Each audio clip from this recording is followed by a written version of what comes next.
Hello, नमस्कार। मैं मंजू शर्मा। एक अपने जीवन की मैं थोड़ा सा कहानी बताना चाह रही हूँ कि मैंने एजुकेशन लाइफ में कैसे स्ट्रगल किया। तो दोस्तों, मैंने आपको पहले अपने एक वीडियो में बताया भी था, सबसे पहले वीडियो में बताया भी था कि मैंने सबसे पहले 5 साल प्राइवेट स्कूल में पढ़ाया। उसके बाद मेरी सरकारी नौकरी हो गई।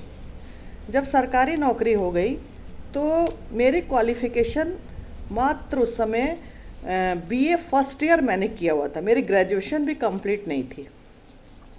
इसमें आने के बाद एजुकेशन सरकारी नौकरी में आने के बाद मैंने ग्रेजुएशन कंप्लीट किया।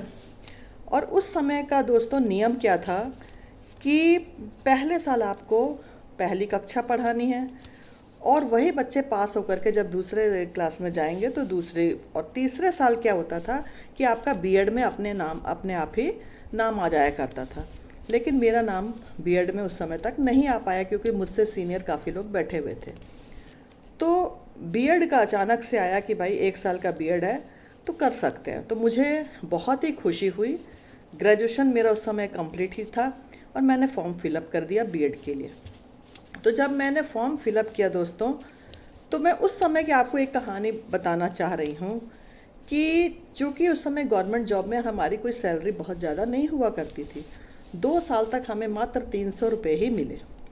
और 300 रुपये में आप सोच सकते हैं कि फॉर्म फिलअप करना उस ज़माने में भी बहुत बड़ी रकम हुआ करती थी। 2950 रुपये उस समय बीएड की फ़ीस थी, मात्र 2950 रुपये। और मेरे पास उस समय उतने पैसे भी नहीं हुआ करते थे कि मैं बीएड कर सकूं। और मेरे पति का भी मतलब इतनी ज़्यादा सैलरी नहीं थी कि वो भी मुझे कुछ ऐसा सपोर्ट कर सकते, कुछ घरेलू परेशानियां भी थी। तो मैंने अपने फादर इन लॉ से कहा कि बाबूजी मुझे कुछ पैसे चाहिए। बोले पुत्र, हमारे ज़माने में बेटों को पुत्र आदमी बेटियों को पुत्र पंजाबी में कह दिया करता है। तो उन्होंने पूछा बेटा पुत्र क्या करने हैं पैसे? तो मैंने कहा बाबूजी मैंने ऐसे ऐसे करके बीएड करना है।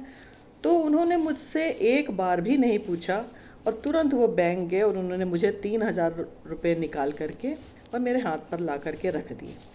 तो आज मैं इस मुकाम पर खड़ी हूँ और उसकी पूरी देन मैं अपने फादर इन लॉ को ही देती हूँ कि आज इनके सपोर्ट से आज मैंने बीएड किया। बीएड करने के बाद फिर मेरी काफ़ी समय मेरा ऐसे ही निकल गया। बच्चे मेरे हो गए, बेटी छोटी सी थी, 6 महीने की थी जब मैं बीएड कर रही थी। और उसके बाद फिर मैंने अपना पोस्ट ग्रेजुएट पहले हिंदी से किया। मैं हिंदी की टीचर हूँ। आपको बता दूँ कि मैंने पहले मैं हिंदी की टीचर हूँ। फिर उसके बाद मैंने इकोनॉमिक्स से भी एमए किया, तो मेरे में इकोनॉमिक्स भी मेरा सब्जेक्ट रहा। तो ये मेरी जर्नी की शुरुआत थी। और आज मैं कहती हूँ कि यदि मुझे उस समय मेरे ससुर साहब का सपोर्ट ना मिला होता तो शायद आज मेरा बीएड भी कंप्लीट ना होता और हो सकता कि मैं आगे प्रमोशन भी मुझे ना मिलती। तो आज मैं अपना जो भी मेरा श्रेय है, मैं जिस भी मुकाम पर हूँ, आज मैं अपना पूरा श्रेय अपने ससुर साहब को देती हूँ।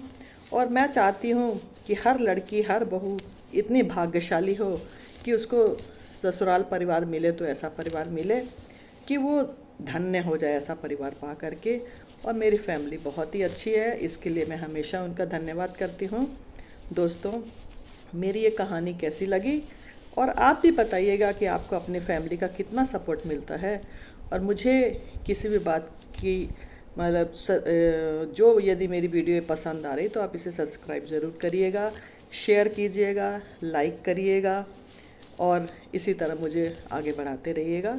धन्यवाद। Thank you.